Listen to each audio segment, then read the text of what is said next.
After owning the DJI Osmo 360 for 3 weeks and returning it, I've now since owned the X5 for an entire month now.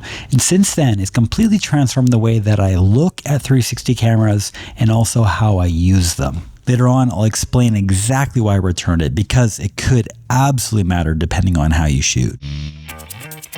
Go. Go.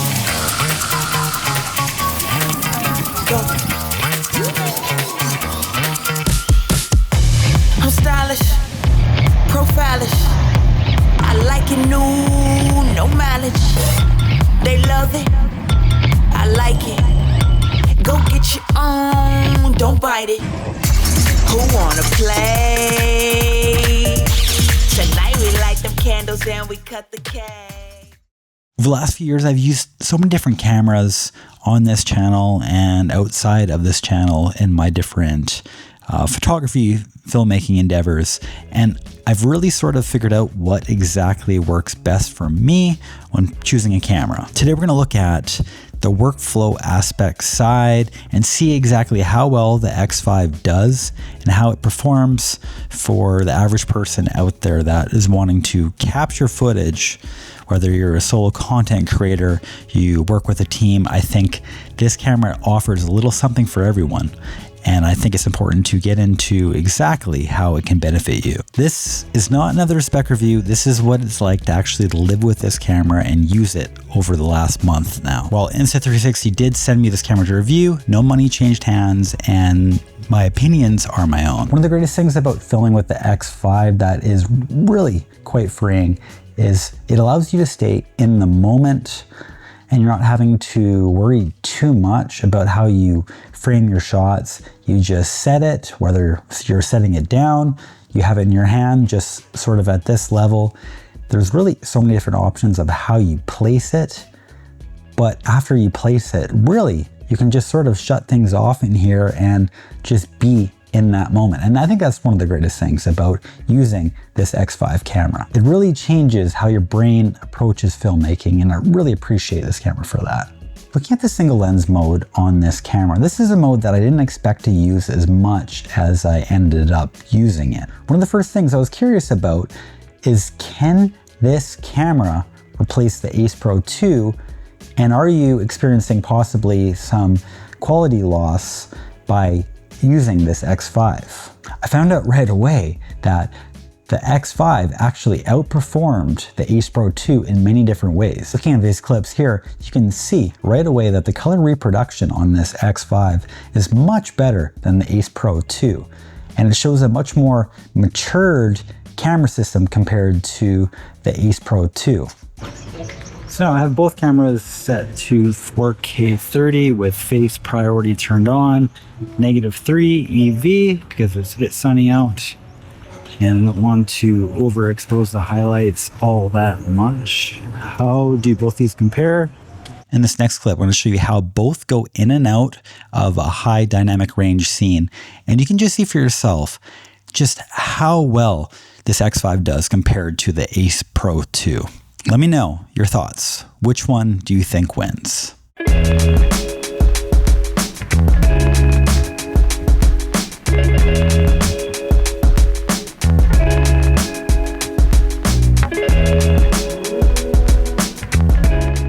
Honestly, after using these two up against one another, it really actually made me excited as well for the Ace Pro 3 that's coming down the line. They've clearly been making some major improvements to their camera systems. Now, this single lens mode also gives you the ability to shoot in different color profiles, just like on the Ace Pro 2, while lacking some of the Leica presets. It still has some pretty good ones. Here's some examples now of what they look like.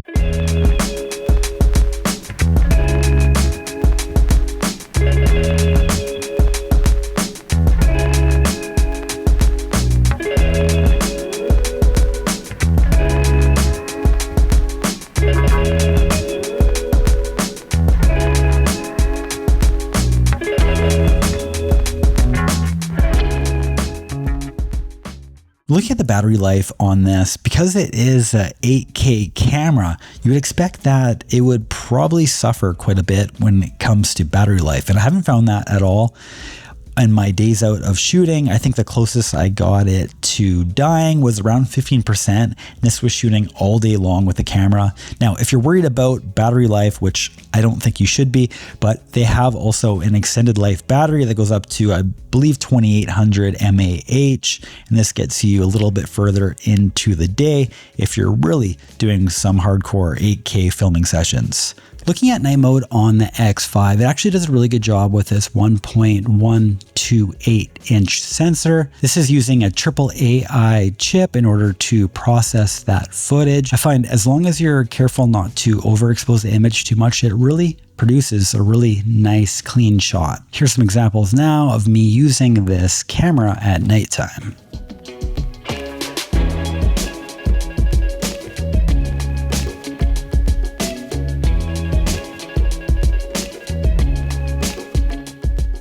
All right, I've left you guys waiting long enough. It's time to talk about my favorite mode that was introduced with this X5 through a firmware update. This mode is the Insta Frame 2.0, and this is truly a wonderful mode.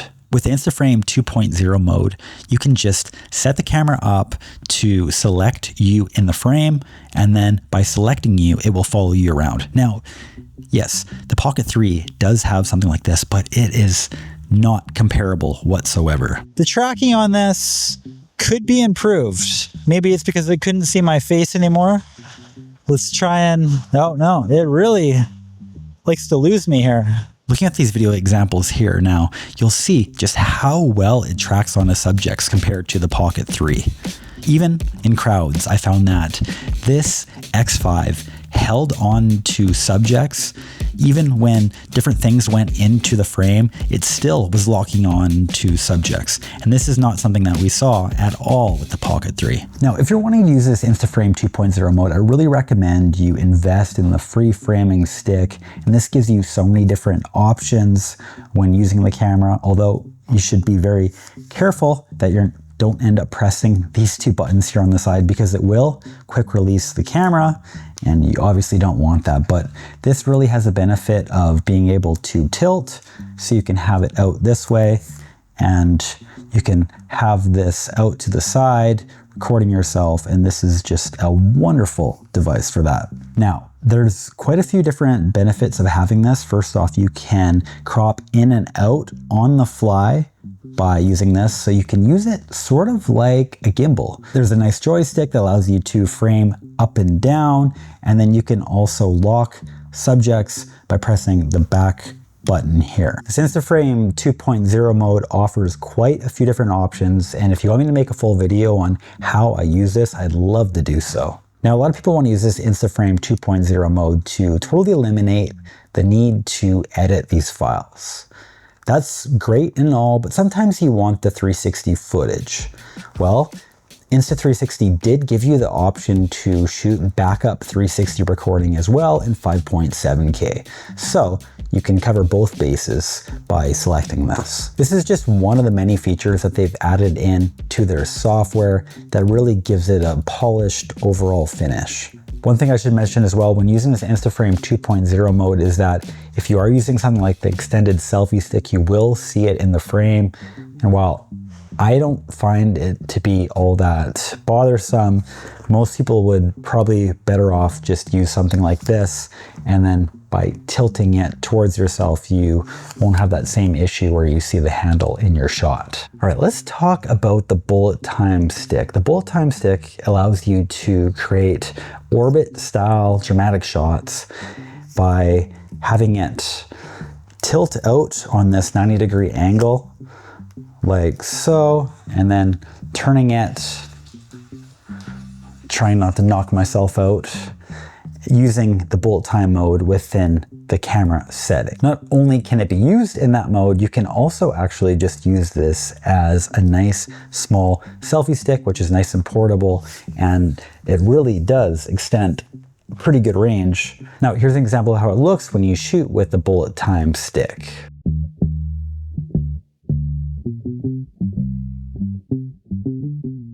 Okay, now let's talk about the photography grip for the X5. And this is a really nicely designed grip that they've designed with a shutter button on it. You install it by taking out the USB-C cable door along the side, and you just open it up, tilt it upwards, and pull it directly out in order to install the USB-C cable here on the side of the grip.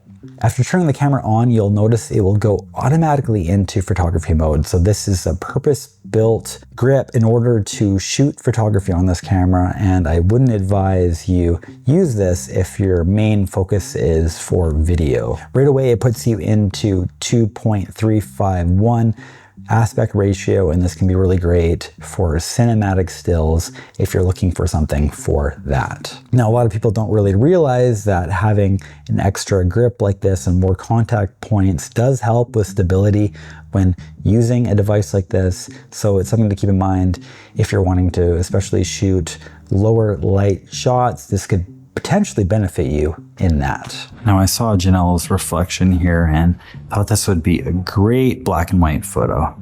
So check out my results right now. Also, one of my use cases for this was bringing it into a Muay Thai stadium event in Bangkok, Thailand. I was not able to actually bring a larger tripod like this, so I just brought this, and I found it to be really useful for that instance. When talking about accessories that are the biggest game changers when it comes to 360 cameras, I'd say this Zero Insta360 branded extended selfie stick is the one to buy. This is the real deal, honestly. If you are buying a 360 camera, this should be at the very top of your list. If you ever watched any footage that looks like it was shot from a drone, they're using this selfie stick. Now, I've had no concerns at all with durability on this. This is made really, really nicely, while at the same time not being all that heavy. Let's look at some footage now of me using this extended selfie stick. Don't I make it look so easy? When I'm moving different, you can't see me. It's the way that they treat me. Upgrade my flight first class, so easy, so easy. It's the little things I like. I ain't worried about a price. Turn the wrongs and the right. Yeah, live good for the night. Really, the benefit of this is being able to bring the camera into spaces that you're not allowed to shoot with drones, but also get drone-like footage. Really, this one is a game changer. Insta360 has made quite the effort recently in cameras like their Ace Pro 2 and also this one here. They have this windscreen on top of the microphone, and it honestly really gets great audio. Here's some examples now of how it sounds recording straight out of camera. Right now is a really great time to test the different mic modes on this. I have the 360 sound setting turned on. How does it sound? There's lots of background noise here. Okay, now I have the stereo mic setting turned on. Can't talk too loudly here because I'm still within a temple ground right now. Just check out this view. Can you really beat this? This is incredible. Okay, now I have voice enhancement turned on. How does this sound? Are you able to hear me any clearer with this built-in microphone? Now I have the wind background reduction turned on strong. And there's two different settings for this. You have strong and then just the normal mode. Let's try out the normal mode now. Correction on the title of the setting. It's the wind reduction set to weak. Anyways, how does it sound? Now, unfortunately, I don't own any Insta360 microphones, but I was able to easily use the DJI Mic 2 and also the Mic Mini without any issues, and it actually held on to a connection a lot of times better than even my Action 6 camera did. Now, compared to using the built-in microphones, I'm using my DJI Mic 2 now. How does this sound in comparison? Do you think that you're able to just get away with using the built-in mics with this? Okay, it's time to talk about why I returned the Osmo 360 and am keeping the X5. First off, I think it had to do a lot with the lenses that were built into the Osmo 360. Not being able to remove your lenses easily and having to rely on a DJI shop to do so, it really felt like I was putting myself in a bit of a bind in case I scratched the lenses. Even having this X5, I've already bumped it up against a steel pole. Let's watch that clip now. So now I just smacked it on this pole here and looked at the lenses. There's not even a scratch on it. Now looking at that clip, you can see how easy it is to accidentally bump something, especially when using the extended selfie stick. Now the X5 lenses are really durable, but having the ability to swap out the two lenses is a major game changer. And if you are worried at all that you may be out of having a camera, the X5 is the one for you. Now, if you are needing any lens replacements, I would really recommend just buying a few ahead of time, but they are $35.99 if you want to buy them, and that price is in USD for one. You know, let's talk about the second reason why I returned my DJI 360 camera, and it has to be the software, whether you're talking about the MacBook software or even just the software within the cameras. It really doesn't have the same ease of use factor that you get with the Insta360 camera. You're able to get this with the Insta360 because they've actually developed 5 iterations of the camera already, and they've really fleshed out the system compared to DJI, which is on their first 360 camera. Now really you're benefiting from their software. Say you're using the Insta Frame 2.0 mode, or you're moving on to their MacBook Studio app. It's easier than ever if you want to drag over a subject that you want to track, and it will just easily do so. And I find this is really great at improving the overall ease of use factor when using their system. Let's now talk about how I export my files and edit them. So I do all my keyframing within the Insta360 MacBook app, and then I actually export as a ProRes 422 file with max bitrate. Because you're exporting it in ProRes 422, it should be totally okay exporting it from that Insta360 app in 4K, considering it's going to be a 4K upload anyways when you're wanting to pull it on something like YouTube. Over the last month of using this X5, I really pulled a lot of really great shots while using this. I've always just been confident that when I press record, no matter where the camera is, if I'm using a 360 mode, that it's going to have the shot. For example, in the shot here, I just placed it on this bar, and my friend was asking whether or not I got the shot, and yeah, of course it ended up getting the shot. He just X'd it. He tucked it. Do you see it? No, he tucked it. I got it on cam. The thing? Nice.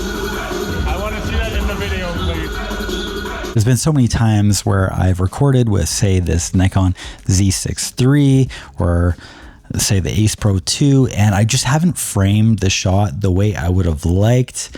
And this really changes things. It gives me much more freedom to do it in post, which honestly, for something like travel content, this can be really, really useful, because a lot of times action is happening on the side of you or in the corner, and it's not exactly where you would assume that it would take place. I think one of the hardest things to record is motorcycle content, and especially for that sort of genre of filmmaking, this has to be the best camera for that. Now, in the future, I would really like to have some sort of motorcycle mount for my motorbike here in Canada. But during this trip, I just only had the extended selfie stick. So it was a little bit hairy, honestly, trying to operate this, giving it to my girlfriend and hoping that she didn't joust someone off on a motorbike that was passing by. Now, this camera has really shocked me. Ever since I compared it to that Ace Pro 2, I've been really surprised just how well this did. And I was really actually happy that I wasn't suffering any sort of quality loss, and that it actually seemed like there were improvements. And I think a lot of people that have tried action cameras or 360 cameras, in the past, they've sort of overlooked these cameras based on them maybe not being as sharp or maybe not being as easy to use as they'd like. But a lot has really changed, and these improvements really made me grab this a lot more. Okay, now before you buy this, there's a few different friction points you may have. First off, if you don't want to do the reframing and you don't want to use the Insta Frame 2.0 mode, a 360 camera is probably not for you. Personally, I don't find it that difficult to edit the footage, but you should really know what you're getting yourself into. Now, obviously with this being an 8K camera, it's gonna shoot somewhat large file sizes. So that's one thing to also keep in mind. If you don't have much space and you aren't wanting to invest in storage space for a bit larger file sizes, then this might be a little bit overwhelming for you when you start bringing it into your computer or on your storage spaces. Now, when going into the last sort of person I don't think this is built for is traditional shooters, people that are just really stuck in their ways. If you're really stuck in your ways and you're not willing to learn a new different technique or possibly new edit style, this really isn't for you. So just keep that in mind. You have to sort of be willing to learn a little bit on how to make the clips. While it is easy to reframe and post, it is a different shooting style than, say, using a regular tripod or even just hand holding a mirrorless camera. Now, let's talk about who this camera is really designed for. This camera is designed for solo filmmakers, people that, say, want to put it down on a tripod and want to have it track their movement with something like that Insta Frame 2.0 mode. An ability to shoot BTS by just selecting yourself, pressing the shutter button, and just going on with your content really is a game changer.